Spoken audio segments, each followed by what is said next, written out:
Sometimes a conversation ends normally. Nothing dramatic happens. No obvious conflict. Everyone moves on with their day. But later, something strange happens.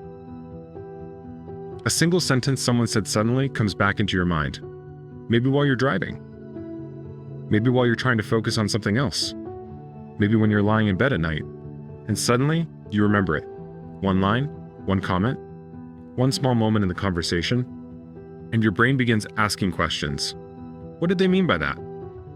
Were they serious? Was that directed at me?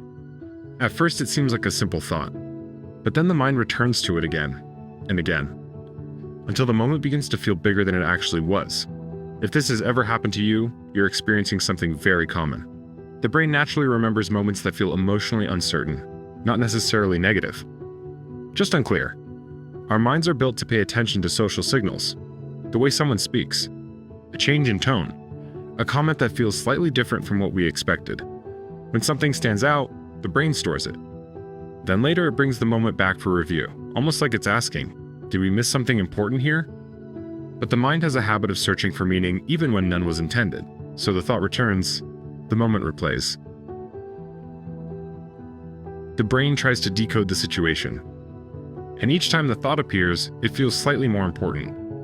Not because the moment actually grew in significance, but because attention gives it weight.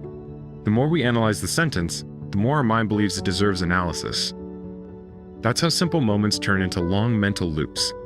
People who develop calm mental clarity eventually notice something about these thoughts. Not every sentence someone says needs interpretation. Not every comment hides a deeper message. Sometimes a moment is simply a moment, and the mind can learn to leave it that way. One small reflection you might try the next time this happens is very simple. When the memory appears, pause and gently ask yourself, is this something I actually need to solve? Often the answer is no. And when the mind realizes the moment doesn't require a solution, the thought slowly begins to lose its grip. It appears, it passes, and the mind moves forward again. Because sometimes the quietest thoughts are the ones we stop chasing. If this reflection resonated with you, consider subscribing. And thank you for spending a few minutes here today. I truly appreciate you being here.